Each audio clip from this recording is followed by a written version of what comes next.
Saudara, ujian nasional atau UN rencananya bakal diterapkan kembali bagi para siswa-siswi sekolah. Menteri Pendidikan Dasar dan Menengah Mendikdasmen Abdul Mukti menyatakan masih mengkaji penerapan ujian nasional sebagai standar kelulusan siswa sekolah. Lalu apa saja yang harus dipertimbangkan jika UN kembali diterapkan? Efektifkah untuk pendidikan sekolah di Indonesia? Dan bagaimana penerapannya mengingat tahun 2025 sebentar lagi sudah memasuki tahun ajaran baru? Kami ulas bersama sejumlah narasumber yang hadir melalui sambungan virtual. Ada Ketua Persatuan Guru Republik Indonesia PGRI, Profesor Unifah Rosyidi, analis pendidikan Martadi, dan anggota Komisi 10 DPR RI fraksi Partai Golkar Ferdiansyah. Selamat pagi Bapak-Bapak dan Ibu. Selamat pagi semuanya. Iya. Baik, saya ke Pak Ferdi dulu yang kemarin rapat juga dengan Pak Menteri nih, dengan Mendikdasmen. Dari raker yang digelar kemarin, Pak Ferdi, di Komisi 10, itu Komisi 10 juga setuju jika UN itu diterapkan kembali, dan dorongan itu datang banyak dari teman-teman yang ada di DPR. Sejauh ini, adakah yang punya pandangan lain pada saat raker? Ada juga yang meminta untuk memoderasi UN itu juga jangan kembali dari titik nol. Bagaimana penjelasan ini, Pak Ferdi? Ya, izinkanlah saya menyapa dulu Bu Anifa, Pak Martadi, dan para seluruh pemirsa Kompas TV yang kami hormati. Assalamualaikum warahmatullahi wabarakatuh. Ya, jadi kalau saya mengacunya gini aja, Bapak dan Ibu sekalian. Undang-Undang Nomor 20 tahun 2003 kan masih berlaku. Ya. Artinya kita mengacu pada posisi undang-undang tersebut, terutama di pasal 57 sampai 59. Jelas bahwa di sini lagi-lagi yang terkait dengan evaluasi adalah di pasal 58. Jadi pendidik menentukan untuk melakukan evaluasi. Pendidik itu siapa? Ya, kalau bicara jenjang SD, SMP, SMA adalah guru. Nah, memang tinggal kita membuat sebuah asesmennya atau membuat evaluasinya, itu yang harus kita kaji ulang. Oke. Kaji ulangnya seperti apa? Nah, karena saya sebelum menyampaikan yang kami lanjutkan, karena pelaksanaan ANBK juga ternyata dalam pelaksanaan menimbulkan banyak masalah. Masalah psikologis antara termasuk anak dan orang tua, masalah juga di luar negeri, karena dari luar negeri menyatakan wah, kalau Indonesia tidak ada ujian nasional, standarnya apa? Sehingga banyak juga lulusan dari anak-anak kita atau adik-adik kita yang ingin melanjutkan sekolah ke luar negeri seringkali dipertanyakan. Bahkan saya tidak sebutkan negara tertentu sudah kesannya menolak bagi lulusan Indonesia yang akan melanjutkan ke strata 1 di luar negeri. Ya. Itu yang kami sikapi. Nah, kalau sikap dari teman-teman sendiri, ya, prinsip kami selalu mengatakan dalam membuat sebuah kebijakan publik di bidang pendidikan, tidak hanya di bidang pendidikan, semua kebijakan publik, ya pertama harus ada kajian, kemudian secara komprehensif dan secara menyeluruh, dan pelibatan para pemangku kepentingan yang bukan cuma sekali dua kali, bahkan harusnya berkali-kali. Yang ketiga tentu perlu diuji cobakan dulu. Tidak mesti langsung dilaksanakan. Nah, terkait dengan hal tersebut, saya menyarankan apabila kebijakan-kebijakan yang sifatnya publik dan memerlukan pemahaman tersendiri, itu perlu dilakukan uji coba dulu, tidak langsung dilaksanakan. Tentunya sekali lagi tidak bertentangan dengan peraturan perundang-undangan.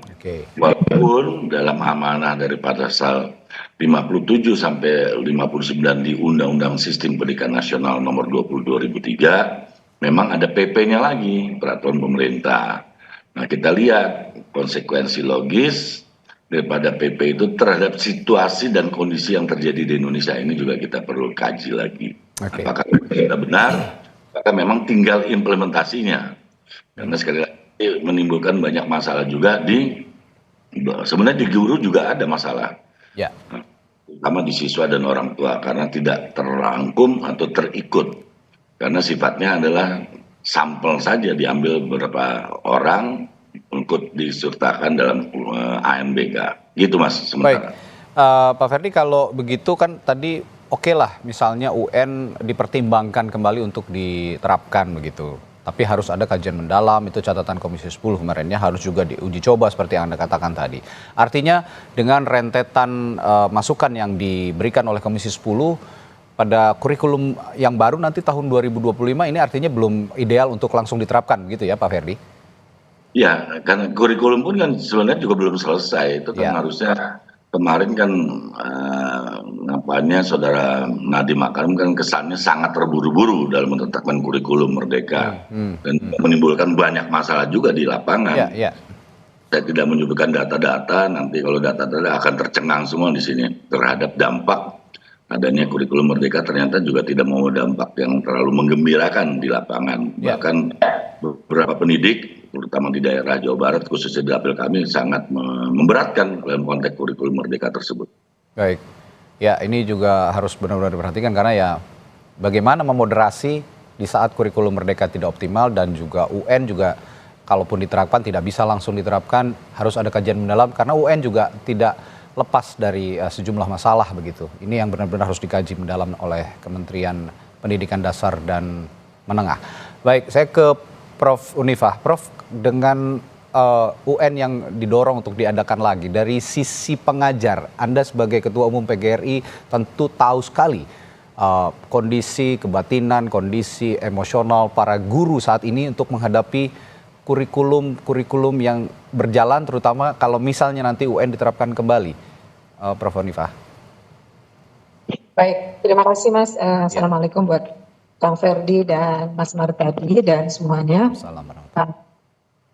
Baik, jadi setelah kita terjadi penggantian menteri itu, para guru memberikan pandangannya, gitu. Dan kita telah melakukan kajian, berdiskusi dan lain sebagainya. Secara umum melihat kenyataan yang ada di masyarakat gitu, dan ketentuan hasil-hasil dari capaian anak didik kita, dan dalam hal ini juga para guru merasa bahwa selama 5 tahun terakhir ini terjadi banyak perubahan-perubahan yang belum begitu jelas arahnya gitu. Karena itu mereka merasa bahwa memang di negara manapun di dunia ini mesti ada standarnya ya. Jadi kami berpikir semua dalam banyak kesempatan saya mengatakan memang kiranya perlu dikaji ulang dan pelaksanaan UN kembali untuk motivasi siswa dan juga untuk penentuan standar bagi pendidik itu sendiri gitu. Jadi ada yang ingin dicapai. Masalahnya adalah saya setuju untuk apa yang dikatakan oleh kawan-kawan di DPR bahwa tidak harus memulai sesuatu yang baru, yang dari titik nol lagi. Kita udah pernah mengalami ujian negara, ujian nasional. Mungkin perlu dikaji yang komprehensif, tetapi ini tidak harus mulai dari nol. Dan kawan-kawan guru itu juga senang dengan kondisi hari ini untuk perubahan tersebut. Kami percaya dan kami meyakini apa yang dikatakan Kang Ferdi bahwa kelulusan itu ditentukan oleh pendidik. Seperti ada dalam Undang-Undang Sisdiknas. Tetapi standar bahwa negara sudah dapat mencapai standar pendidikan minimum negara itu harus ada. Nah, itu yang mungkin nanti kita akan kaji bagaimana tata kelolanya, bagaimana penyelenggaraannya, bagaimana ini, apakah ini untuk pendidikan selanjutnya. Mungkin kalau SD enggak ya, kalau SD itu kan wajib belajar anak berkelanjutan, tapi SMP, SMA itu mungkin sebagai bagian di dalam rekrutmen untuk di Ya. Baik, Ibu Unifah sepertinya mengalami kendala komunikasi karena sedang dalam perjalanan tadi. Kalau begitu saya ke Pak Martadi. Ya, Bu Unifah. Oke, ya. Jalan aja enggak jelas ya. Terputus-putus tadi. Itu kira-kira yang saya sampaikan. Baik. Kalau saya ke Pak Martadi dulu, Ibu, sambil Ibu juga perbaiki sambungan komunikasi. Kalau begitu sebenarnya Pak Martadi, Anda sebagai analis pendidikan juga kalau yang tadi diminta oleh Pak Ferdi, Ibu Nunifah harus ada kajian. Sebenarnya kalau mengubah kurikulum itu kajian apa yang paling krusial yang dampaknya dirasakan baik oleh tenaga pendidik maupun juga oleh siswa-siswi di sekolah, Pak Martadi? Ya, terima kasih. Jadi Ya. menarik ya perbincangan pagi hari ini yang disampaikan Pak Ferdi dan Bunda Uni ya. Jadi memang pro kontra menyikapi perubahan kebijakan ini selalu muncul ya. Dan itu positif, artinya masyarakat semakin kritis, masyarakat semakin peduli dengan kebijakan yang menyangkut kepentingannya. Dan ini bagi pengambil kebijakan. Satu ya, ketika saya sepakat dengan apa yang disampaikan Pak Ferdi dan Bunda Uni ya, ketika akan diberlakukan ulang UN, maka perlu kajian yang komprehensif, terburu-buru, itu kata kunci. Kenapa? Karena satu, ini menyangkut masa depan anak bangsa. Jadi jangan coba-coba gitu ya, ini generasi, sehingga jangan sampai nanti ada keterputusan generasi karena kesalahan sebuah kebijakan. Yang kedua, ujian itu kan merupakan amanah undang-undang Sisdiknas, sehingga apapun ujian harus diberlakukan. Soal bentuknya seperti apa, itu nanti yang perlu dirumuskan tanpa harus melanggar ya undang-undang. Dan yang ketiga, saya sepakat ketika sebuah kebijakan akan diberlakukan untuk meminimalisasi ya risiko dampak negatif, perlu uji coba, jangan kemudian udah kelewat jauh. Saya yakin kalau itu dilakukan, maka kebijakan mengkaji ulang pemberlakuan UN ini akan lebih baik dan pada ujungnya akan bisa menemukan formula yang tepat seperti apa ujian yang bisa mengukur standarisasi mutu pendidikan. Saya juga sepakat bahwa kebijakan nggak boleh seperti tarian poco-poco, maju mundur lagi, maju mundur. Nanti energi kita akan habis di situ, gitu ya. Oleh sebab itu, menurut saya kita punya pengalaman baik, Mas. Kita pernah melakukan perubahan kurikulum sebanyak 11 kali, ya. 10 kali diantaranya sudah pakai UN. Lalu di 2021 kita pakai tidak memberlakukan UN. Tentu itu akan kelihatan bagaimana ketika UN diberlakukan, dampak positifnya apa, negatifnya apa, lalu ketika UN tidak diberlakukan lagi, adakah dampak negatif? Lalu kemudian dari dua itu tentu kita memiliki lesson learn yang baik, kemudian untuk diformulasikan menjadi seperti apa idealnya ketika UN diberlakukan ke depan. Tentu UN yang bukan seperti dulu, yang satu-satunya penentu kelulusan menurut saya, tetapi UN ada bagian untuk menentukan standarisasi sebuah pendidikan di sebuah negara, kemudian juga tidak terlalu merugikan anak karena itu menentukan nasibnya mereka. Saya kira itu poin-poin penting yang ingin saya sampaikan. Baik, UN memang dibutuhkan untuk menjadi standar kelulusan, standar prestasi pendidikan siswa-siswi begitu ya. Nah, tapi kalau melihat penyelenggaraan UN sebelumnya juga Pak Martadi kan tidak lepas juga dari masalah. Ketika UN, soal-soal UN ini bocor lebih awal, lalu membuat siswa-siswi juga katanya banyak yang stres, banyak yang tertekan dengan ujian nasional. Nah, hal-hal seperti ini yang krusial sebenarnya untuk mengadakan UN jika memang nanti diberlakukan kembali. Apa yang harus dilakukan ke depannya untuk mencegah hal-hal ini terjadi? Menurut saya ke depan ya, ketika kita akan memberlakukan UN kembali, satu, jangan terlalu banyak mata pelajaran. Konkret itu ya. Cukup yang menyangkut literasi, kemudian terkait dengan sains, ya 3 aspek saja yang penting. Jangan kemudian mata pelajaran yang lain itu kemudian juga terlalu di-UN-kan. Yang kedua, soal-soalnya lebih mengarah pada untuk mengukur kemampuan higher order thinking skill. Jadi bukan pengetahuan tentang mata pelajaran, tapi pada kemampuan berpikir C2, C3, C4 itu. Lalu yang ketiga, saya mengusulkan UN kalau toh akan diberlakukan jangan menjadi satu-satunya penentu kelulusan. Karena kemudian anak yang memiliki potensi bidang seni, ya, kinestetik, kemudian hanya diukur dengan numerikal akan merugikan buat mereka. Dan yang terakhir tentu hanya kalau itu diberlakukan kembali, saya usul anak-anak harus mulai dibiasakan agar terbangun sikap-sikap positif agar tidak lagi terjadi kecurangan, sikap menghalalkan segala cara, diatur secara teknis, apakah melalui UTBK, berbasis komputer, ataukah seperti apa, saya pikir itu teknis. Tapi yang penting, anak-anak tidak terlalu terberatkan dengan diberlakukan UN itu, dan tidak terlalu dirugikan. Saya kira itu. Baik. Kembali ke Pak Ferdi. Pak Ferdi, kalau tadi masukan dari Pak Martadi begitu, jika menyelenggarakan UN ada hal-hal yang harus diperbaiki. Pertama, jangan terlalu banyak mata pelajarannya. Lalu soal-soal juga mengarah pada kemampuan berpikir siswa-siswi, serta UN juga jangan dijadikan opsi tunggal untuk standar kelulusan. Karena memang ada minat-minat siswa-siswi yang lain di luar eksakta ataupun ilmu sosial, misalnya di bidang seni, kebudayaan, dan segala macam. Dengan masukan-masukan ini dikomparasikan dengan pengalaman Anda di Dapil misalnya menemui masyarakat, apakah ini juga ideal mengubah pola UN ini dengan cara-cara ataupun masukan-masukan yang diberikan oleh Pak Martadi tadi? Ya, pasti ada manfaatnya yang telah disampaikan oleh Bu Unifah dan Pak Martadi. Cuma saya mau garis kembalikan kepada posisi Undang-Undang dan Sistem Pendidikan Nasional pasal Undang-Undang Nomor 20 2003. Yang pertama, tidak ada kata namanya ujian, yang ada namanya evaluasi. Oke.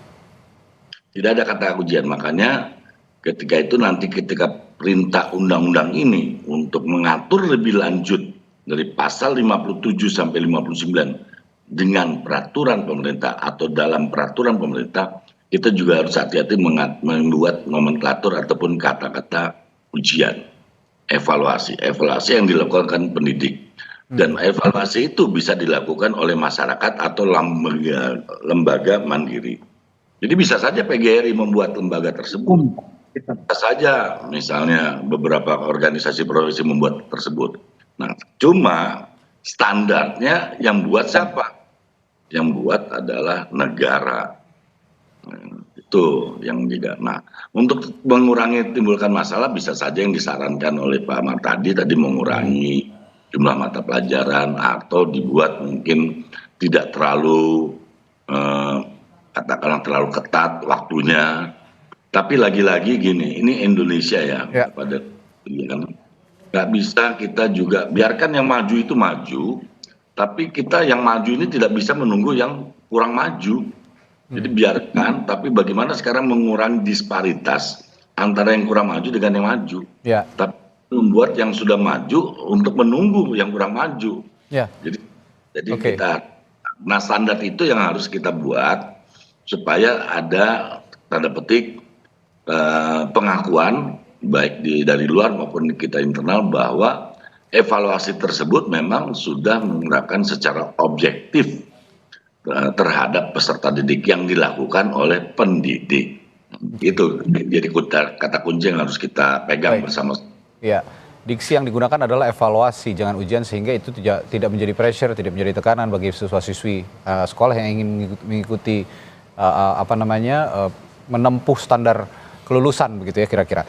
Tapi yang menarik tadi saya menyimak pernyataan Pak Ferdi soal disparitas kemampuan pendidikan siswa-siswi kita. Yang bagus itu disparitasnya jangan terlalu jauh begitu ya.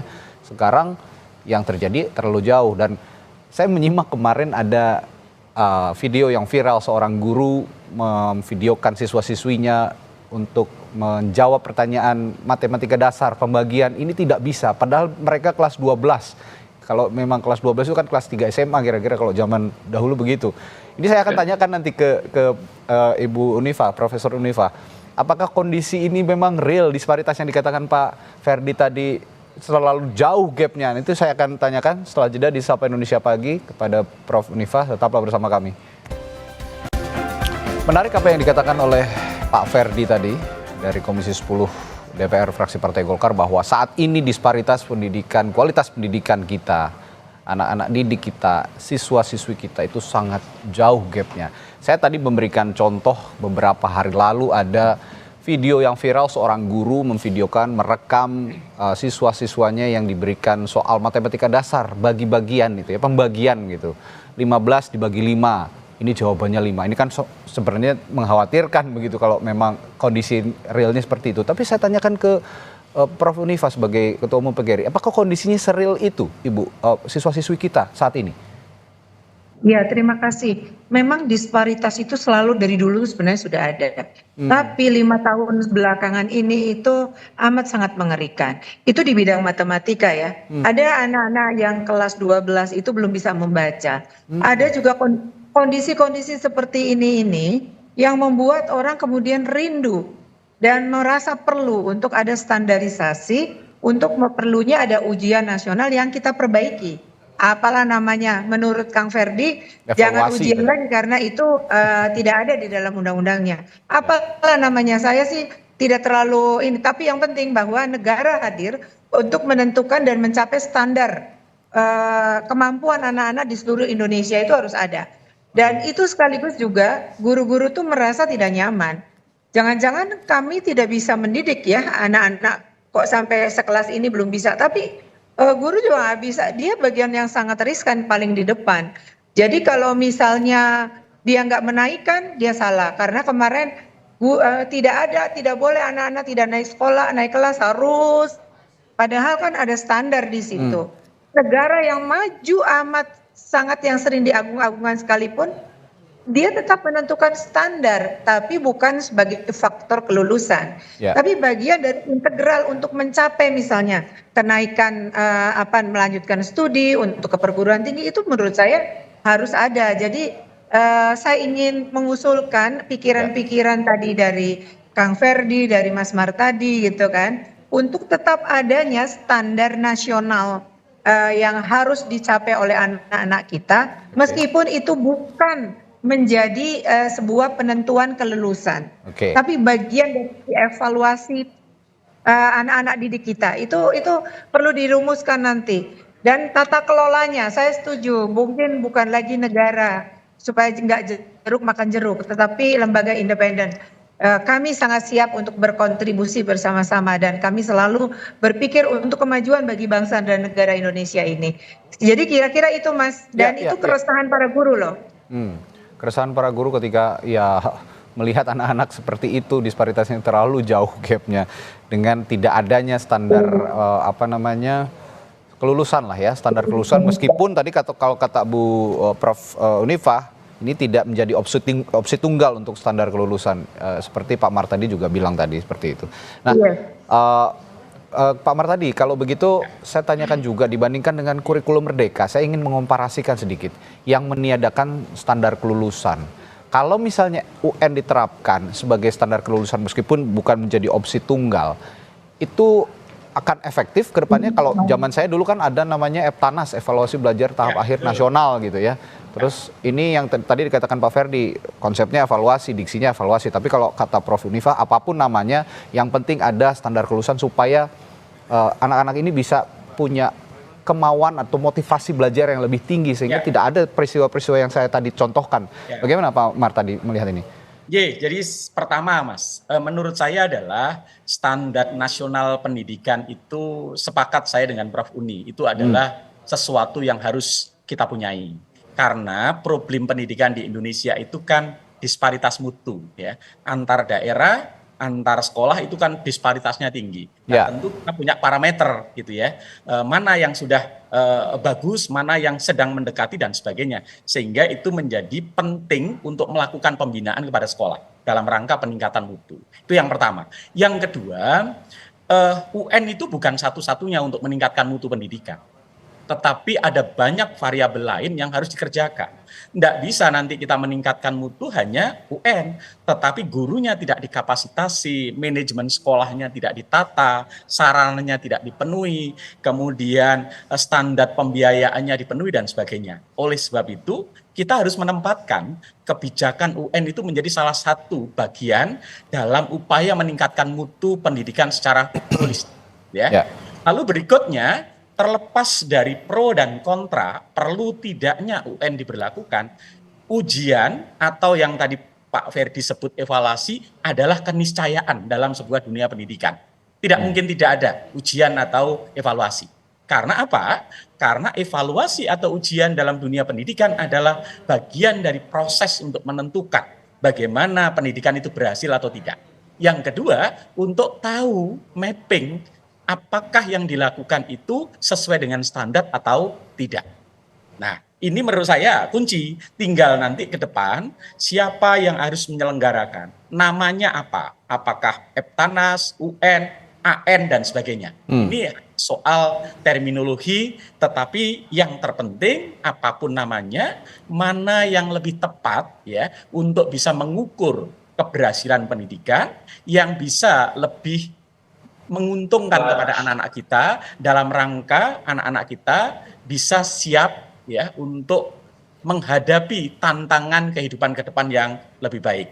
Oleh sebab itu, harapan saya ke depan UN jangan dijadikan parameter tunggal untuk pemerataan mutu gitu ya. Tapi yang lebih penting adalah kapasitasi guru, kapasitas sekolah dan sebagainya, itu yang lebih penting. Ya, saya kira itu Mas yang kita lakukan. Kalau begitu Pak Ferdi, yang perlu didorong untuk tahap awal nih supaya memang UN ini bisa diwujudkan kembali dengan perbaikan-perbaikan yang komprehensif tadi melalui kajian-kajian, yang perlu didorong tahap ke awal kepada Kementerian Pendidikan Dasar dan Menengah, apa Pak Ferdi? Ya tadi, jadi kan kemarin itu kan ada yang sebuah, makanya nanti kita tugaskan Pak Mariadi lah, kebijakan-kebijakan publik dalam pendidikan yang kemarin 5 tahun terakhir. Yang itu membuat keresahan masyarakat, baik itu keresahan pendidik, keresahan di masyarakat secara umum. Itu apa? Sehingga apa? Kita pengambilan keputusan juga dasarnya ada.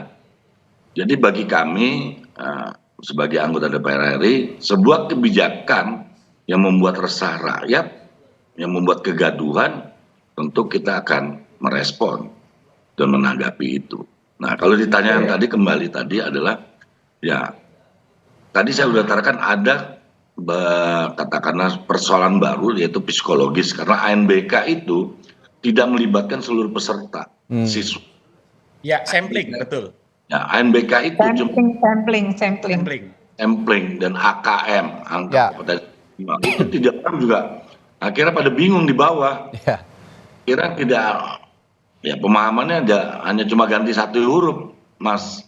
UN menjadi AN. Ya udah, cuma beda satu huruf. Karena prinsip-prinsipnya juga masih membingungkan. Nah, itu Pak Mariadi untuk sebagai analisis kebijakan dalam dunia pendidikan, untuk juga mengcounter, merevisi, memperbaiki bagaimana ini ke depan. Ya kan? Ya, kalau itu tugasnya kami sebagai DPR itu tugasnya pemerintah.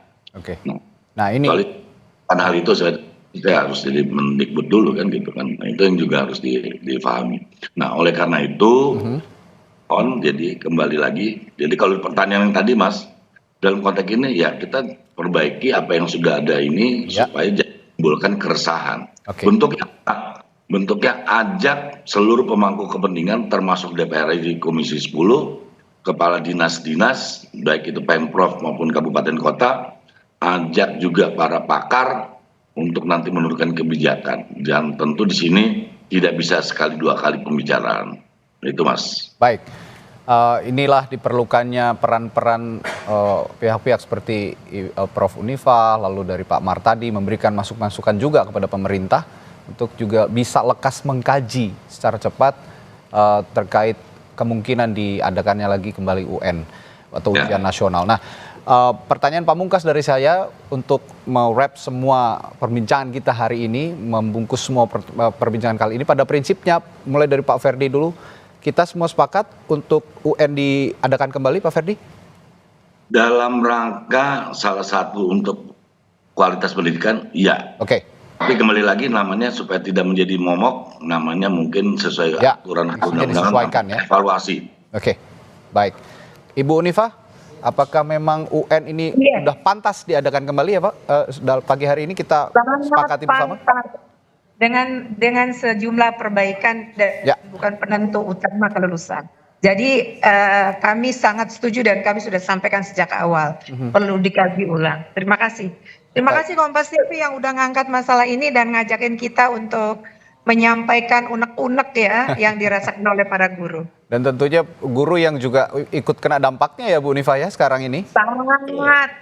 Sangat. Apalagi kalau bercerita bahwa karena ada kebijakan bahwa tidak boleh anak tidak naik kelas, kelas 3 SMA belum bisa baca, harus lulus, kalau nggak Wah, lulus itu yang dikalung berat. celurit.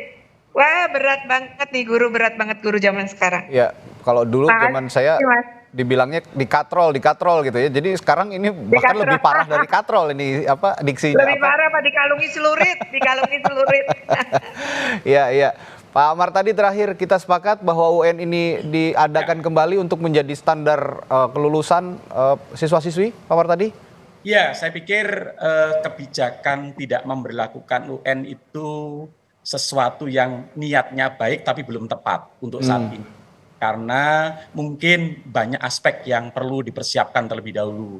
Oleh sebab itu perlu dilakukan kajian kembali secara lebih komprehensif, lebih mendalam, sehingga mungkin ya UN masih perlu dengan berbagai masukan dan catatan yang tadi sudah disampaikan oleh Pak Ferdi, ya, Prof. Unifa dan sebagainya. Saya yakin apapun kebijakannya harus yang terbaik untuk menyelamatkan masa depan anak bangsa kita. Saya kira itu kunci. Ya, dan Anda juga sudah siap tadi kalau Pak Ferdi mengatakan harus Pak Amar tadi ini juga harus punya peran gitu ya untuk memberikan masukan pada pemerintah.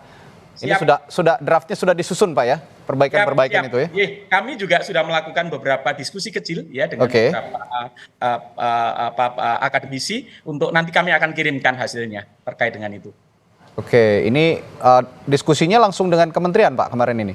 Kemarin kami masih mengumpulkan beberapa tokoh ya, jadi ada mantan menteri, ada beberapa pakar pendidikan, ada praktisi, kemudian kita duduk bersama, lalu kita coba dengar ya pandangan-pandangan mereka, lalu nanti kita akan coba menjadi summary begitu, itu akan kita kirimkan ke stakeholders sebagai bahan banding begitu ya, bahan rujukan seperti apa idealnya pengambilan kebijakan terkait dengan pemberlakuan kembali UN ke depan.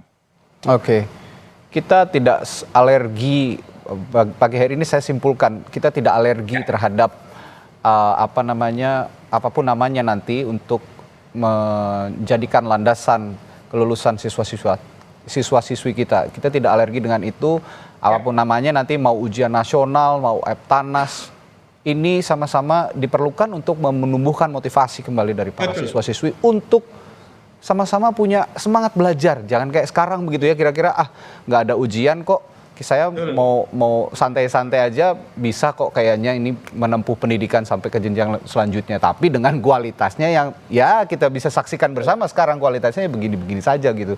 Kita sepakat pagi hari ini duduk bersama. Dan tidak ada, Mas, begini, tidak ada orang akan dinaikkan derajatnya tanpa diuji gitu ya. Jadi ujian itu adalah bagian dari kehidupan kita gitu. Jadi jangan takut dengan ujian. Oke.